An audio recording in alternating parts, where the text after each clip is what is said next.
यदि आप या आपके मित्र 2025 की यूफोरिक मार्केट को देखते हुए इस साल स्टॉक्स में इन्वेस्ट करने की सोच रहे हैं, तो ये वीडियो देखना भी और अपने दोस्तों से शेयर भी करना। वार्निंग्स दी जा रही हैं कि कहीं 2025 1999 और 2007 जैसा तो नहीं था, 2026 कहीं 2000 सन के .com बबल और 2008 के सब प्राइम क्राइसिस जैसा तो नहीं निकलेगा। हालांकि मैं इन बातों में विश्वास नहीं करता हूं, मुझे लगता है 2026 अच्छा जाएगा, पर एक कारण जिसके चलते 2025-2026 से काफी अलग रहेगा। मुझे नहीं लगता कि पिछले साल की तरह हमें इन चीजों में इतना तगड़ा पंप देखने को मिलेगा। ये वीडियो छोटी रहेगी बट बातें बहुत मोटी रहेंगी।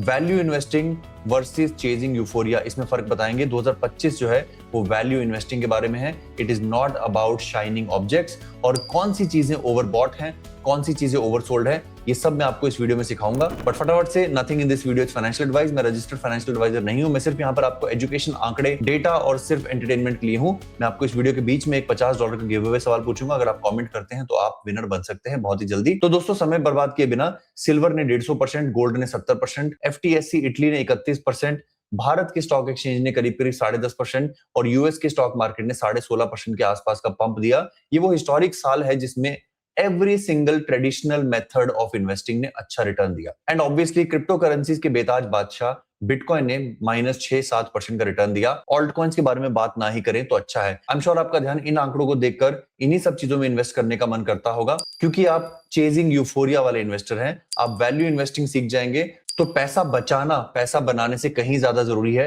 ये सीख जाओगे। नुकसान नहीं खाओगे, भले प्रॉफिट थोड़ा कम हो। तो आपके उस मित्र को जो वैल्यू इन्वेस्टिंग सोच रहा है, ये गूगल शीट दे देना। ये शीट डिस्क्रिप्शन में और कमेंट में भी मैं आपको दे दूंगा। अगर आप शीट लिखोगे SHEET, मैं आपको बता दूंगा कि कौन सी कंपनियां वैल्यू इन्वेस्टिंग की तरफ बढ़ रही हैं और कौन सी ओवर प्राइस है। और उससे पहले हमेशा लॉन्ग टर्म एस्पेक्ट देखना चाहिए। यही स्टॉक्स और एसेट्स जो मैंने आपको बताई 2025 में अच्छा रिटर्न दी है। आप अगर थोड़ा सा लॉन्गर टाइम फ्रेम देखोगे तो बिटकॉइन, इनका बेताज बादशाह बिटकॉइन ने 3 साल के अंदर सबसे ज्यादा रिटर्न दिया है। निफ्टी 50 ने दूसरा हाईएस्ट रिटर्न दिया है। यहां आपने देखा था 2025 में निफ्टी 50 ने उतना अच्छा रिटर्न नहीं दिया था, पर पिछले 3 सालों में देखें तो निफ्टी 50 120%, ब्राजील का स्टॉक मार्केट 110%, जर्मनी 85%, जापान 80% और S&P 500 70% के साथ। चाइना और सिल्वर सबसे लोएस्ट परफॉर्मिंग थे, यानी कि 2025 के बेस्ट परफॉर्मर लास्ट 3 इयर्स के क्यूमुलेटिवली वर्स्ट परफॉर्मर थे। वहीं 5 साल की बात करें तो 5 साल में बिटकॉइन 1200%, निफ्टी 250%, एक्सेट्रा एक्सेट्रा। तो सवाल ये आएगा कि अभी हमें क्या खरीदना चाहिए। अगर हम स्टॉक मार्केट के बारे में बात करें तो यहाँ पर दोस्तों, अगर आप देखोगे, मैंने बड़ा अच्छा आपके लिए टूल बनाया है। यहाँ पर इंडियन स्टॉक मार्केट की टॉप कंपनीज हैं,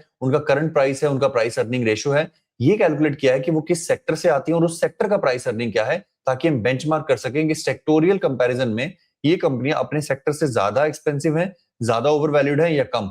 तो एटलीस्ट इस कॉलम को देखकर आप एक निगाह में निकाल पाएंगे कि कौन सी कंपनियां हैं जो अपने सेक्टर की पीई से कम है। For example, insurance sector India में 16.7 के मल्टीपल पर ट्रेड होता है, यानी कि प्राइस उसके अर्निंग पर शेयर से 16 गुना ज्यादा है। वहीं अगर हम LIC की बात करें तो LIC 10 मल्टीपल पर इस समय ट्रेड हो रहा है। तो यहाँ पर आप एक निगाह से देख सकते हो कि वो कंपनियां जहां पर हरा रंग है, यानी कि वो अपने इंडस्ट्री के मुकाबले अंडर वैल्यूड, यहाँ पर ऑरेंज या फिर पीला रंग है, वो कंपनियां अपने इंडस्ट्री के मुकाबले थोड़ी सी ज्यादा एक्सपेंसिव है। यहाँ पर हम एक टेक्निकल से कंक्लूजन नहीं करेंगे, हमें ये भी देखना है कि कौन सी कंपनियां अपने 52 वीक के नजदीक है। तो यहाँ पर जितना ज्यादा हरा होगा, इसका मतलब वो कंपनी अपने 52 वीक लो के नजदीक है। जैसे कि यहाँ पर ITC अपने 52 वीक लो पर ही ऑलमोस्ट बैठी हुई है। इस समय करंट मार्केट प्राइस 337 है और 52 वीक लो भी 337 है। इसका 52 वीक हाई 47 है। अगर हम ये कंपैरिजन देख लें ऐसी कंपनियों का जिनमें प्राइस अर्निंग सेक्टर के मुकाबले कम है, यानी कि वो हेल्दी वैल्यूड है और साथ साथ वो 52 वीक लो के नजदीक है, ये इसको हम कहेंगे वैल्यू इन्वेस्टिंग। यहाँ पर हम दूसरे टेक्निकल बेसिस पर भी अकेले डिसीजन नहीं लेंगे, हम चार्ट की तरफ जाकर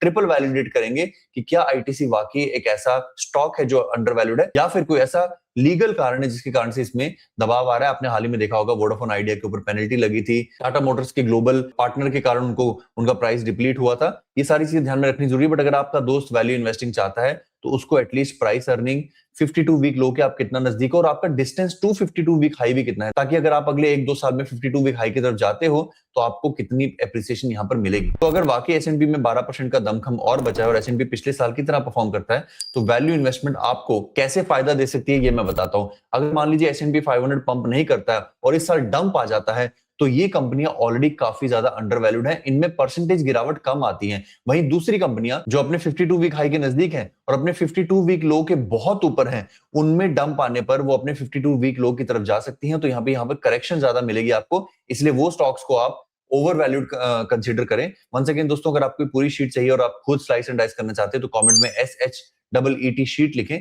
ताकि मैं आपको उसका लिंक प्रोवाइड कर दूंगा। And last but not the least guys, हमने Zervex प्लेटफॉर्म बनाया इसलिए ताकि हम आपको 50-30-15-5 का रूल मास्टर करवाएं। इस रूल के तहत हमने कई लोगों को क्रिप्टो में बहुत पैसा बना के दिया है, जहां पर 50% बिटकॉइन, 30% क्वालिटी ऑल्ट कॉइन्स, 15% कुछ भी और 5% की ट्रेडिंग रिस्क सिखाया था। यहां पर हम यही नुस्खा अपने लाइफ में लगाने वाले हैं, जहां पर 50% हम कोर और फंडामेंटल स्टॉक्स को खरीदेंगे, 30% हम ग्रोथ चेजर्स को खरीदेंगे, जैसे एग्जांपल दे रखा है Ethereum, Nvidia, Infosys etcetera.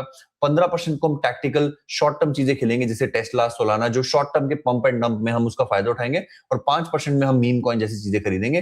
Balance portfolio बनाएंगे। Zervex जो है वो स्मार्ट एलोकेशन के आधार पर काम करता है, यानी कि एक चीज से पैसा बनाकर दूसरे में इन्वेस्ट कर दो। महीने की सेविंग हम अपने मेंबर्स को पूछते हैं और उसके हिसाब से उनको एलोकेशन करके बताते हैं कि वो एसआईपी को 50-30-15-5 के अंतर्गत कहां डालना चाहिए। पिछले 90 दिनों में हम 12.5% का रिटर्न प्राप्त कर चुके हैं। और दोस्तों, हमारा ब्लॉकबस्टर प्रोडक्ट जो है वो है एजेक्स, जहां पर आपको एक दिन के अंदर स्पॉट में 10% के करीब का प्रॉफिट होता है। अगर आप 5x लेवरेज पे करते हैं तो करीब 50% प्रॉफिट है। अनबिलीवेबल। इसको टेस्ट करें। हमारी वेबसाइट है preserve.in, PREZERV.in।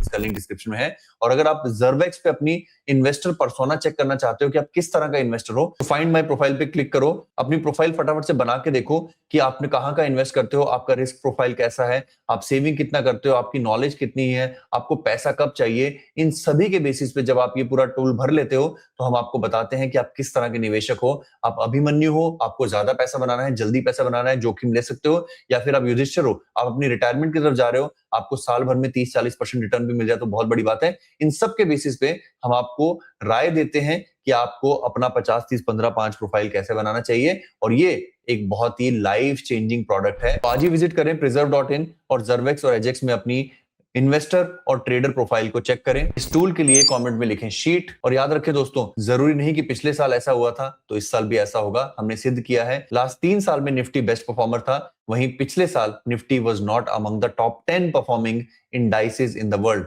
This time is different. This year is different. Do not do the mistake of chasing euphoria. Go for value investing. And I think इसमें आप पैसा बनाए ना बनाए, पैसा बचा जरूर पाएंगे। तब तक अपना ख्याल रखें, अपने माता पिता का ख्याल रखें। धन्यवाद। जय हिंद।